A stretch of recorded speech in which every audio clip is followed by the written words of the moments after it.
21년 우리 하나교회의 비전 교회다움에 대한 말씀 함께 듣고 있습니다. 첫 시간에는 교회다움의 의미가 무엇인지 요한복음 17장 21절 말씀을 통해서 우리가 들었고요. 두 번째 시간부터 네 번째 시간까지는 이 교회다움을 어떻게 실천할 것인지에 대한 말씀 함께 나누었습니다. 사도행전 2장에 나오는 이 예루살렘 교회 공동체를 모델로 하여서 우리 하나교회가 나아갈 방향이 무엇인지를 함께 찾으려고 했어요. 그 내용으로는 배움, 그리고 돌봄, 그리고 예배라고 하는 이 세 가지 주제를 말씀을 나누었는데요. 그 중심에는 항상 복음이 있었습니다. 우리의 배움의 내용의 주제가 복음이어야 했고요. 또 우리는 돌봄을 복음에서 우러나오는 그 마음으로 돌보아야 했습니다. 또 모이는 주일 예배와 흩어지는 교회인 우리 셀 모임에서는 인격적인 복음의 나눔이 있는 그런 예배를 드려야 한다고 말씀드렸어요. 이제 오늘은 이 교회다움 시리즈의 마지막 시간으로 복음으로 초대하는 교회라는 제목으로 함께 말씀드리려고 해요. 이 복음으로 초대한다는 것은 이미 내 안에 복음이 있고 그리고 내가 그것을 이미 누리고 있다는 것을 전제로 하는 것입니다. 그렇기에 이 복음으로의 초대라고 하는 것은 앞에 나온 이미 다뤘던 세 가지 내용을 다 포괄하는 것이에요. 복음을 배우고 그리고 그 복음으로 사람들을 돌보고 교제하면서 그 복음이 인격적으로 나누어지는 진실한 예배를 드릴 때에, 그렇게 할 때에 과연 세상은 이 교회를 어떤 눈으로 바라보는가, 이 말씀을 나누는 것이죠. 이 답이 오늘 47절 본문에 나와 있는데 47절에 보면 세상의 반응이 두 가지로 나와 있습니다. 첫 번째는 칭송하였고 두 번째는 그 복음을 받아들였어요. 첫 번째 반응을 한번 먼저 보죠. 47절에 보니 온 백성에게 칭송을 받았다라고 말씀하는데 여기서 칭송이라는 헬라어 원어는 카린이라고 하는 단어예요. 이 카린은 카리스라고 하는 단어가 원형인데요. 카리스라는 단어 어디 많이 들어보시지 않았습니까? 카리스란 단어의 뜻은 은혜라고 하는, 우리가 너무 좋아하는 단어 쓸 때 카리스라고 해요. 그런데 이 카리스라는 단어가 일반적인 그런 신앙적인 의미가 아니라 일반적인 사람과의 관계, 이런 그 관계에서 쓰일 때에는 호의 혹은 또 매력이라고 하는 뜻으로도 사용이 돼요. 그러니까 이 47절을 이렇게 번역할 수 있어요. 예루살렘 시민들이 예루살렘 교회에 매력을 느꼈다, 이렇게 해석할 수가 있어요. 이 초기 예루살렘 교회는 도대체 예루살렘 시민들에게 어떤 매력 포인트를 갖고 있었을까요? 이미 앞에서 보여준 많은 모습들이 매력 포인트인데 두 가지로 압축을 해볼 수 있어요. 첫 번째로 이 예루살렘 교회는 진실한 신앙을 소유했던 공동체였습니다. 성전에서 모일 때 그들이 드렸던 그 성전 기도회는 정말 진실한 기도회였어요. 그리고 이들이 사도들이 전하는 그 복음을 들을 때의 그 태도는 정말 진실한 태도로 복음을 들었습니다. 복음이 살아 있었던 거예요. 그리고 두 번째로 예루살렘 공동체는 굉장히 진실한 사랑을 소유한 공동체였다는 거예요. 흩어지는 가정교회를 모일 때 신분에 상관없이 서로를 존중하고 배려하면서 인격적인 복음을 함께 나누었어요.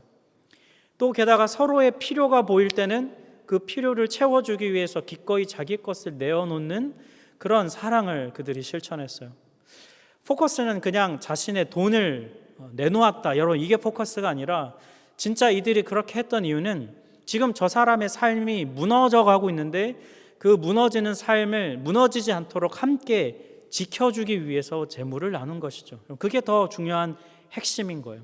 함께 서로를 지켜주는 공동체였다는 거예요. 이 진실한 사랑과 이 진실한 신앙이 바로 예루살렘 교회 공동체의 매력이었어요. 그런데 얼핏 생각하면 이 예루살렘 공동체가 이렇게 열심히 신앙생활하고 남들 잘 도와주고 이러니까 그래서 사람들이 좋아했나 보다라고 생각할 수 있지만 우리가 좀 더 깊이 볼 필요가 있어요.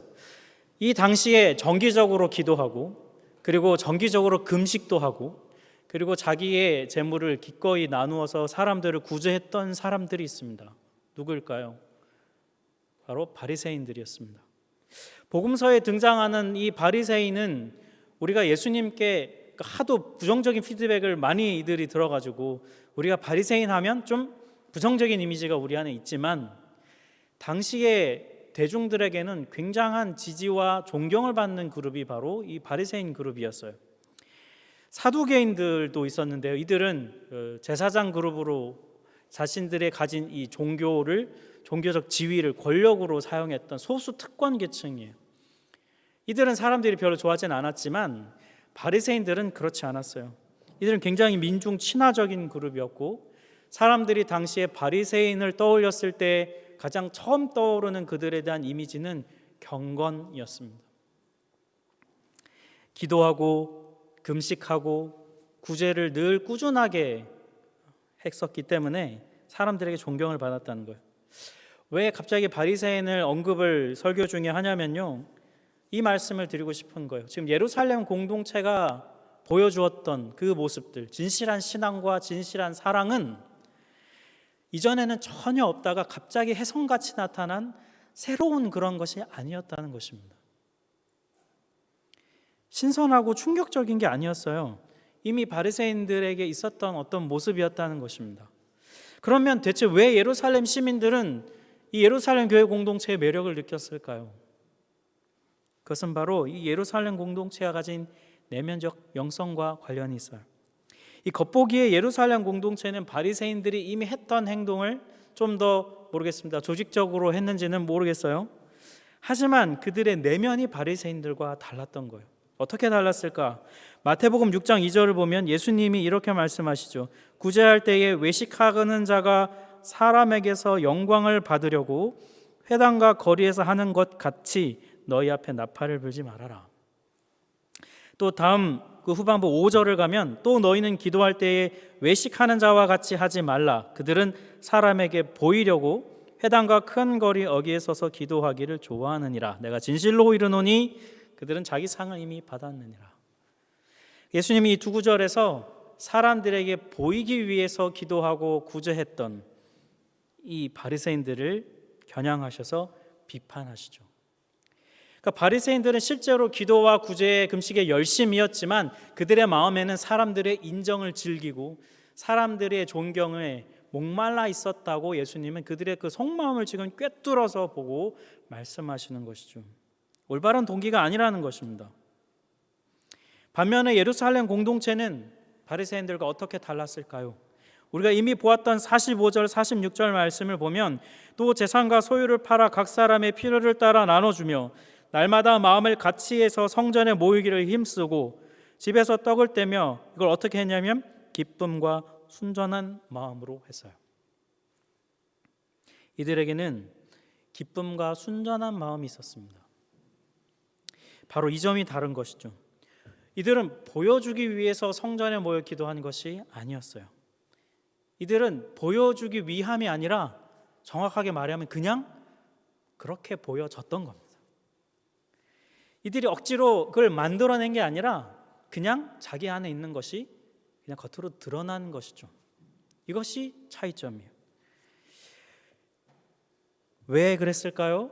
왜 이들에게는 그것이 보여지고 드러났을까요? 이들 안에는 진실한 복음이 살아있었기 때문입니다. 저는 이 부분을 묵상하면서 저에게 그리고 여러분에게 정말 이 질문을 묻고 싶어요.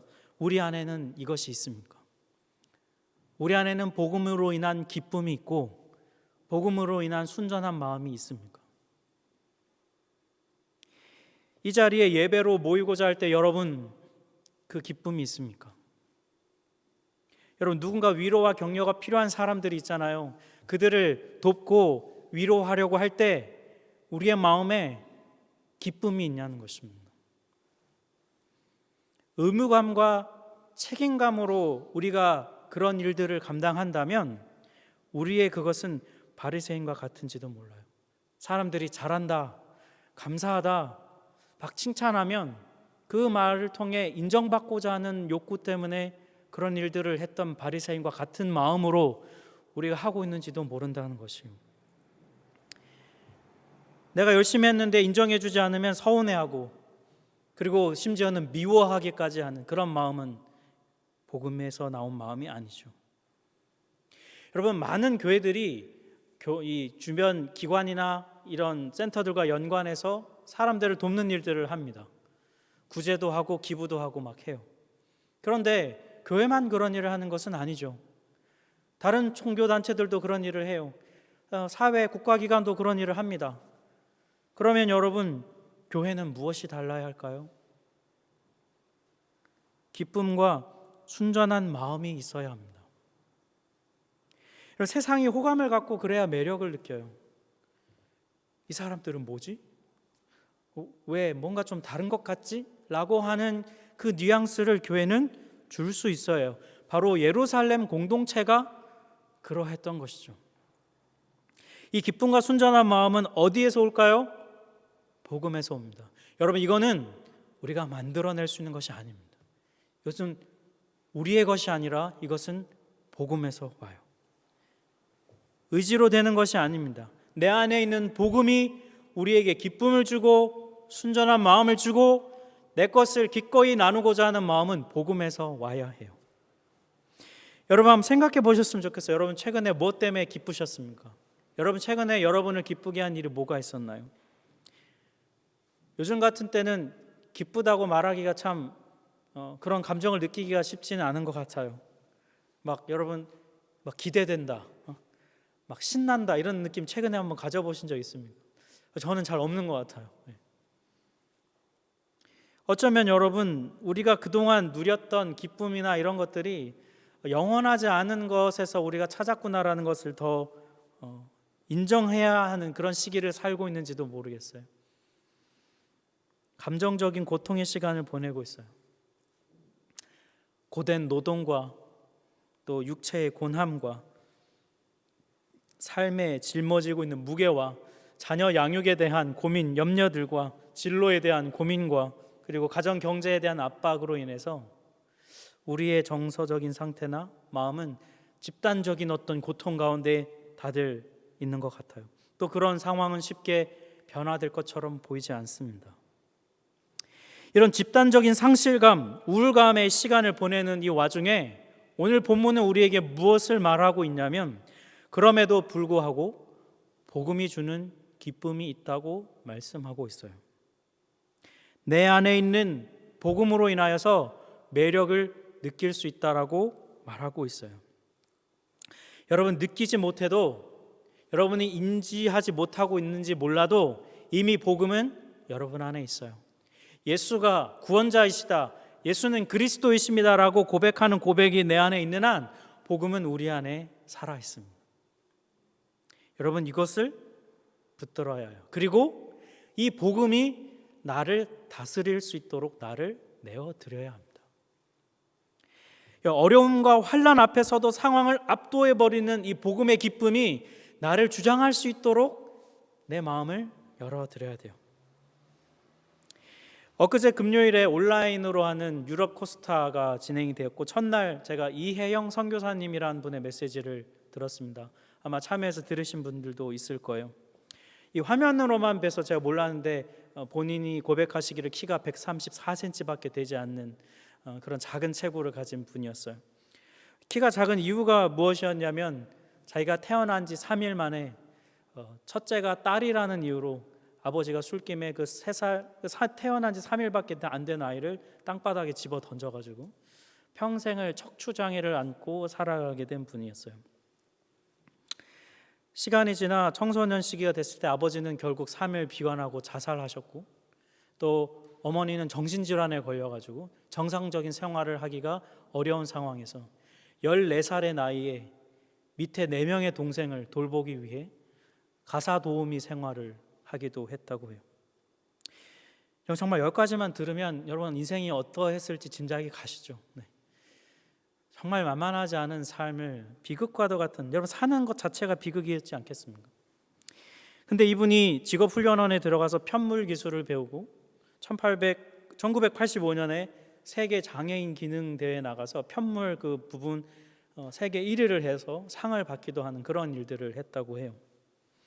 그러다가 26살이 됐을 때 너의 삶을 사람들이 필요로 하는 곳에 드려야 되지 않겠냐라는 얘기를 듣고 그가 아프리카 케냐의 보츠와나라는 곳으로 가서 그곳에서 거기 사람들에게 기술을 가르치는 일을 선교사라는 이름으로 나갔던 거예요. 이분이 전했던 메시지 중에 제 마음에 좀 와닿았던 부분이 있어요. 어린 시절에 정신질환을 앓는 그 어머니에게 늘 들었던 세 가지 말이 있었다고 해요. 첫 번째는 너는 잘못 태어났어.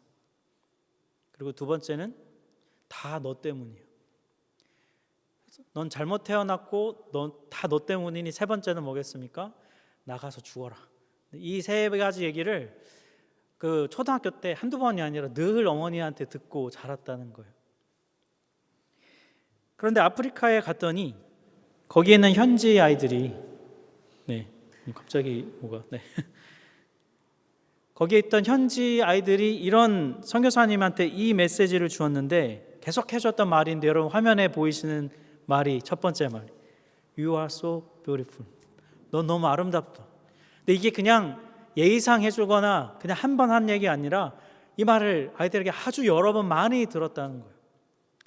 그리고 학교가 망해가지고 한국에 돌아가야 되고 하는데 아이들이 한 명씩 선교사님을 찾아와서 하는 말이 다 필요 없고 선교사님만 있으면 돼요 라는 그런 메시지를 계속 아이들이 해주었다는 거예요. 그리고 기도하는 가운데 선교지에서 들었던 하나님의 음성이 뭐였냐면 나와 함께 이곳에서 살자라는 그 말씀을 하나님으로부터 들었다는 거예요. 여러분, 척추장애를 가지고 온갖 상처와 쓴마음을 가진 여성 장애인으로서 살았던 한 사람이 선교지에 가서 들었던 이 복음의 메시지가 선교사님 마음에 있던 모든 쓴뿌리와 상처를 치유하고, 선교사님이 이렇게 표현하셔서 새 마음을 주셨다. 하나님이 새 마음을 주셨다고 표현을 하더라고요. 선교사님이 썼던 책이 있더라고요. 제목이 인상적이었어요. 숨지마, 네 인생이야. 제가 이분의 메시지가 마음에 남았던 이유가요, 막 어떤 여느 분의 간증처럼 막 화려하고 극적인 반전이 있고 막 그러진 않았어요. 그러진 않았는데 잔잔하게 들려오는데 너무 진실된 거예요. 그리고 자기 안에 있는 그 삶의 솔직한 얘기들을 함께 나누면서 제가 정말 좋았던 것은 절망과 분노로 고통 가운데 살 수 있었던 한 인생이 복음을 통하여서 새 마음을 품고 새로운 마음으로 인생을 살아갈 뿐만이 아니라 또 다른 사람들에게 그 복음으로 초대하고 그 복음을 전하는 삶을 살게 됐다는 이것이 저는 진짜 복음은 위대하구나, 진짜 복음은 능력이 있구나라는 것을 제가 보게 됐던 것이죠. 사랑하는 여러분, 복음은 우리에게 새 마음을 줍니다. 꼭 선교사님에게 뿐만이 아니에요. 복음이 우리 안에 이미 있어요. 그러니 여러분, 복음을 붙드십시오. 그리고 이 복음이 드러나게 하십시오. 그러면 이 복음의 매력이 내가 드러내려고 하지 않아도 나를 통해 드러나는 삶을 우리는 살아가게 될 것이에요.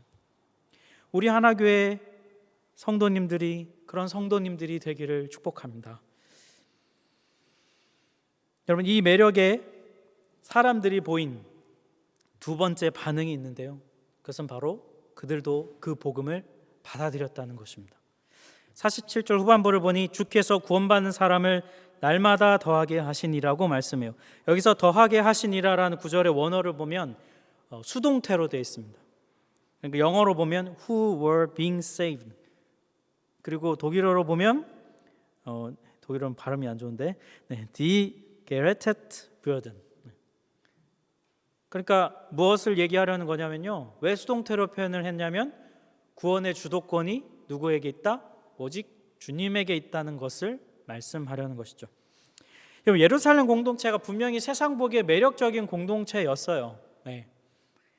하지만 그런 매력과 호감으로 구원을 만들어낼 수는 없습니다. 마음을 열게는 할 수 있지만 구원받게 할 수는 없어요. 교회가 세상에 호감을 사는 것만 해도 여러분 대단한 일이지 않습니까? 요즘처럼 교회에 대한 반감이 굉장히 심한 이 시기에 교회가 세상에 호감을 가진다는 것은 너무 좋은 일이죠. 대단한 일임이 분명해요. 제가 요것과 관련된 한 재미있는 일화를 경험한 적이 있어요. 제가 한국에서 섬기던 교회 담임 목사님 좀 독특한 분이셨어요. 보통 목사님들은 교회에 다니지 않는 비그리스도인들과의 만남을 좀 부담스러워해요. 왜냐하면 상대방이 너무 부담스러워하니까. 여러분들도 저와 1대1로 만나면 부담되시죠? 부담이 안 되시나요? 부담이 돼야 되는데. 근데 비그리스도인들이 목사 직업이 무엇인가? 목사입니다. 그럼 바로 서로 침묵이 흐르고 대화가 진짜 안 되는 그런 문제들이 있거든요. 근데 이 목사님은 비그리스도인들과 어울리는 너무나 좋아하셨어요. 이분이 축구를 아주 잘하셔가지고 그 교회가 소속된 그 공릉동 조기 축구회에 가입을 하셨는데 이 감독님의 눈에 든 거예요. 그래서 이제 중원을 지배하는 그 미들필더로 이렇게 활약을 하셨는데 거기서도 이제 자기 소개를 막 하는데 또 아마 목사라고 막 자랑을 하신 것 같아요. 그거 아시죠? 안물안궁, 그죠? 안 물어보고 안 궁금한데 굳이 목사라고 막 밝히고 막 이렇게 하셨던 그런 분이세요. 그래서 막 서로 회원들끼리 목사님 패스를 왜 그렇게 합니까? 뭐 하나님이 영빨이 떨어졌습니다. 이런 농담도 들으시면서 막 그렇게 친밀하게 지내셨던 것 같은데 제가 이제 섬기던 교회가 장소를 이전해서 좀 더 넓게 확장을 해서 리모델링을 하고 이전 감사 예배를 드리게 됐어요. 근데 이전 감사 예배 날 보니까 앞에 본당 앞에 오른쪽에 화환이 하나 와 있더라고요. 이렇게. 그리고 거기를 뭔가 하고 봤더니 거기에 뭐라고 써 있냐면 보낸 곳이 공릉동 조기 축구회라고 써 있는 거예요. 그리고 또 한쪽에는 뭐라고 써 있었냐면 이렇게 써 있었습니다. 축개업.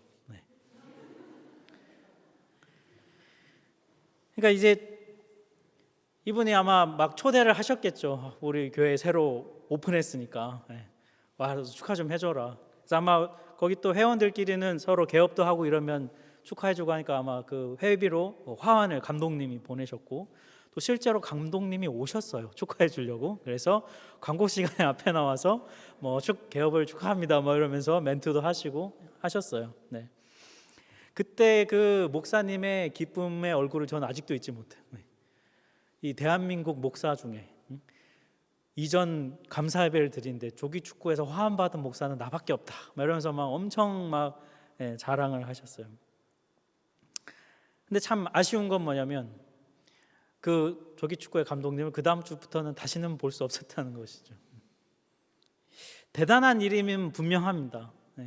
호감을 갖고 함께 만나고 한다는 것만 해도 분명한 일이에요. 근데 그것만으로 교회가 구원을 해낼 수는 없어요. 구원은 주님께 달려있기 때문이죠. 그럼에도 불구하고 중요한 것은 그 교회가 주께서 구원받는 사람을 더하게 하실 만한 교회인가 하는 것은 우리에게 중요한 문제입니다. 그건 교회의 몫이에요. 우리 하나교회는 주께서 구원받는 사람을 더하게 하실 만한 공동체입니까? 이 교회다움이라는 주제로 말씀을 준비하면서 하나님께서 저한테 주셨던 부담감이 있어요. 이런 질문을 던지셨습니다. 네가 섬기는 교회에 예수를 그리스도라고 고백함에 있어서 주저하는 그런 사람이 있지 않느냐? 이 하나님의 말씀을 듣고 저에게 두 가지 마음이 들었어요. 첫 번째는 회개하는 마음이에요. 목회자로서 설교하고 양육하고 신방하고 또 프로그램을 기획하고 하는 그런 일들, 루틴하게 늘 해야 하는 일들을 중요하게 여기고 거기에 우선순위를 두다 보니 어느샌가 복음을 전해야 하는 사람이라고 하는 정체성을, 가장 중요한 정체성을 잃어버리고 살고 있다는 것이죠. 복음 전도에 대한 부담감은 늘 갖고는 있어요. 하지만 사역의 우선순위에서 늘 뒤로 밀어버리는 제 자신의 모습을 보게 됐습니다. 은근슬쩍 그냥 외면하고 있던 제 모습을 보게 됐어요. 정말 하나님 앞에 회개할 수밖에 없었어요. 그러면서 자연스럽게 들었던 두 번째 생각은 과연 그러면 우리 공동체에 있는, 내 주변에 있는 복음이 필요한 사람들은 누가 있을까? 떠올려 보게 됐습니다. 그러면서 제 마음에 떠오르는 몇몇 분들이 있었는데요. 근데 저에게 개인적으로 참 너무 감사한 마음이 먼저 들었어요. 왜냐하면 개인적으로 만나거나 신방을 가거나 아니면 이렇게 교회 예배당에 오실 때 늘 환대해 주시고 이 자리에 나와 이렇게 있다는 그 열린 마음만으로도 저는 참 너무 마음에 감사한 마음이 들었어요. 그래서 그 열린 마음을 존중하면서 어떻게든 최대한 예수가 그리스도라는 참 진실한 고백을 저분이 하게 할 수 있을까? 강요가 아니라 그냥 인간적인 설득이 아니라 저의 삶을 통해 보여지고 만남을 통해 기독교에 갖고 있던 오해나 그 다음에 궁금했던 질문들이 하나둘 풀려져 가면서 마음의 빗장이 풀어져서 마음이 열려 예수를 받아들이게 될 그날을 고대하면서 복음을 전하는 일에 어떻게든 쓰임받고 싶은 마음이 제 안에 막 생겨나는 것이었어요. 제가 이런 마음을 품은 것은 그냥 여러분 단순히 대표 목사이기 때문에 책임감 때문이 아니라 제 안에 있는 복음 때문입니다. 예수님으로 인해서 이 땅에 시작된 하나님의 나라가 무엇인지 저는 맛을 보았거든요. 그래서 복음에 대해서 거부감을 갖고 미워했던, 싫어했던 제가 그것을 받아들이고 새로운 삶을 살아가게 된 저의 삶을 보니 이 복음이 여러분 어떻게 소중하지 않을 수 있겠습니까? 그리고 이걸 어떻게 말하지 않을 수 있겠어요? 여러분, 구원의 주권은 하나님께 있습니다. 하지만 구원의 열망은 우리에게 있어야 해요. 하나님은 복음을 이미 소유한, 그리고 복음에 대한 열망을 품은 그 한 사람과 교회를 통해 구원받는 자를 더하여 주십니다. 그러니 여러분, 우리 하나교회가 그런 구원의 통로가 되기를 축복합니다.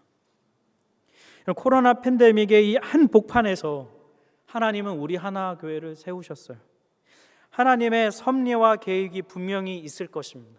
저는 아직 다 알지 못하겠습니다. 그것이 무엇인지 더 구체적으로 알아가고 싶어요.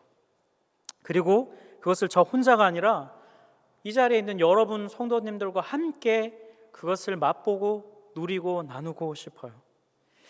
사랑하는 성도 여러분, 여러분 안에, 우리 안에 복음이 있습니다. 그 복음이 우리를 초대하고 있어요. 내 안에 복음이 없다고 착각하지 마십시오. 내 안에 복음이 없는 것처럼 무시하면서 살지 마세요. 예수가 구원자라는 그 고백이 내 안에 있는 한 복음은 우리 안에 여전히 살아 있습니다. 그 복음의 마음을 열고 그 복음이 나를 다스리도록, 복음이 내 안에 드러나도록 할 때 복음은 나를 통해 이 세상에 드러날 것입니다. 그리고 우리 하나교회는 사람들에게 세상을 복음으로 초대하는 교회가 될 것입니다. 여러분, 인간적인 열심과 열정이 아니라 복음이 세우는 이 교회다움, 이것이 우리 하나교회가 앞으로 나아가야 할 길잡이가 되기를 주님의 이름으로 축복합니다. 우리 함께 찬양할 텐데요.